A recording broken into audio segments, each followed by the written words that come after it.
Welcome, everyone, to Language Unlocked, the podcast where we break down the barriers to learning new languages.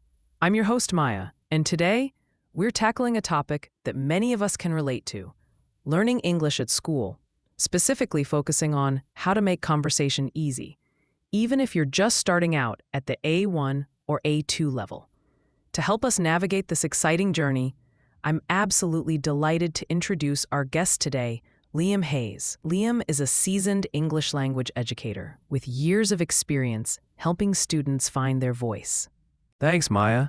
It's a pleasure to be here. I'm really looking forward to chatting about this, as it's such a crucial stage for so many learners. Absolutely, Liam. So let's dive right in.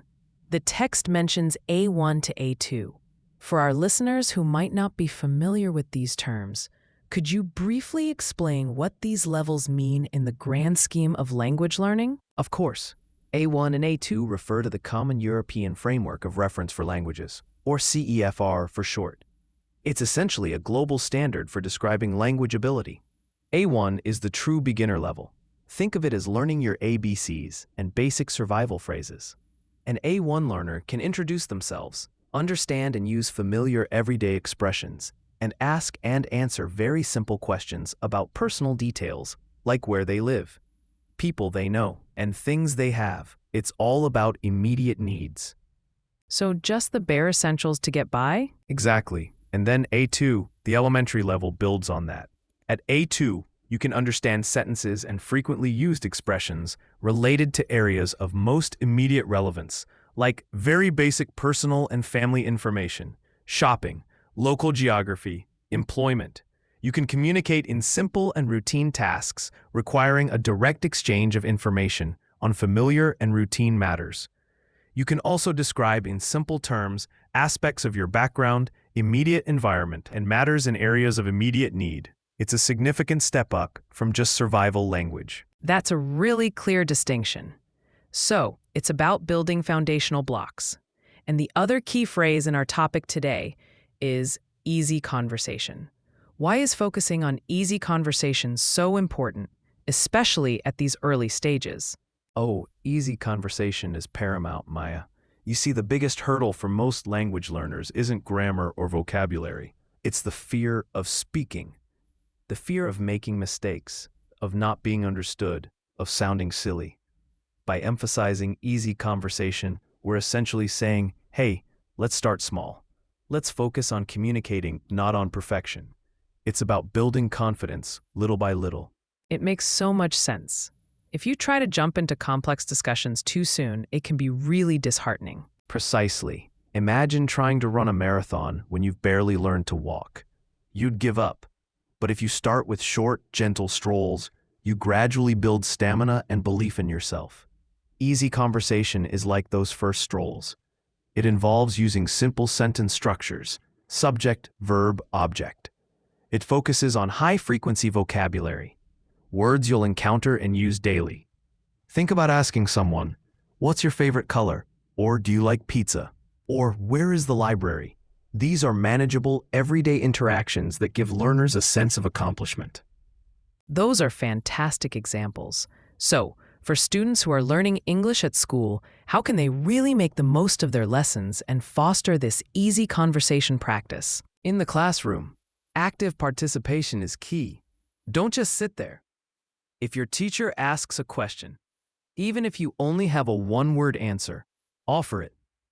Engage in pair work and group activities with enthusiasm. These are gold mines for practicing easy conversation. Role-playing is incredibly effective. Pretend you're ordering food at a restaurant, asking for directions, or buying a train ticket. These simulated scenarios use common phrases and vocabulary relevant to A1 to A2 learners. Outside the classroom, it's about creating your own English-speaking environment. You don't need to be in an English-speaking country to do this. Start by labeling objects around your house in English. Read simple children's books or graphic novels in English. Watch cartoons or kids' shows. They use simplified language and visuals that aid comprehension. And if you have a friend who's also learning, become language buddies. Commit to speaking only English for 5 or 10 minutes a day. even if it's just practicing hello, how are you? Those are brilliant, actionable tips. I love the idea of language buddies. But what about the common challenges? Many A1-A2 learners, especially in school, might struggle with vocabulary, grammar, or even just overcoming shyness. What's your advice there? Yes, the classic hurdles. For vocabulary, don't try to learn every word. Focus on high-frequency words first, the ones you'll use most often in daily life. Tools like flashcards, vocabulary apps, and creating your own example sentences are very effective. And always try to learn words in context, not in isolation. For grammar, the trap is often trying to master complex rules too early. At A1 to A2, focus on simple sentence structures. Present simple, present continuous, past simple. Don't worry about perfect tenses just yet. Get comfortable with the basics. It's like building a house. You need a solid foundation before you start adding balconies and turrets. That's a great analogy, Liam. Thank you. And for shyness or the fear of making mistakes, I tell all my students this. Making mistakes is not a sign of failure. It's proof that you are trying.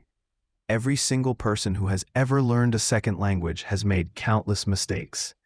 It's how our brains learn. Embrace them, laugh at them, and see them as opportunities to improve. Start with talking to yourself in English in your head. Narrate your day. I am walking to school. I am eating breakfast. Then move to speaking aloud when you're alone. And finally, take the plunge with a trusted friend or teacher. That's such a freeing perspective. It really takes the pressure off.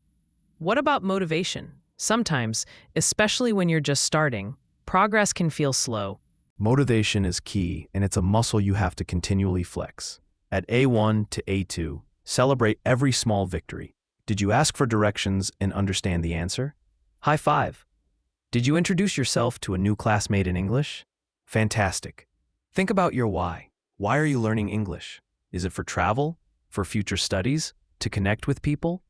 Keep that why at the forefront. And remember, consistency beats intensity every time. 5 minutes of practice every day is far more effective than an hour once a week. And finally, find joy in the process. Watch a simple movie, listen to an easy song, play a basic English game. Make it fun, and you'll stick with it. Those are truly inspiring words, Liam. It really highlights that learning English, especially at these foundational levels, is about building confidence and finding enjoyment in communication. Before we wrap up, could you just give us a quick recap of the most important takeaways from our conversation today for those A1 to A2 learners out there? Certainly. Maya, the big picture is that A1 and A2 are your essential building blocks. Don't rush them. Second, easy conversation isn't about being basic. It's about being strategic. It's the confidence builder that allows you to start using the language immediately. Practice those simple, everyday phrases. Third, leverage your school environment for active practice, but don't stop there. Seek out easy English content outside of class. And finally, please, embrace your mistakes. They're your best teachers. Every attempt you make, no matter how small or imperfect, is a step forward. Focus on communication, not perfection, and the fluency will follow. Fantastic advice, Liam. It's been an incredibly informative and encouraging discussion. Thank you so much for sharing your insights with us today. My pleasure, Maya. Keep practicing, everyone. And thank you, our wonderful listeners, for tuning in to Language Unlocked. We hope this episode has given you the confidence and tools to make your English learning journey at school and beyond a much smoother and more enjoyable one. Keep those easy conversations flowing, and we'll catch you next time.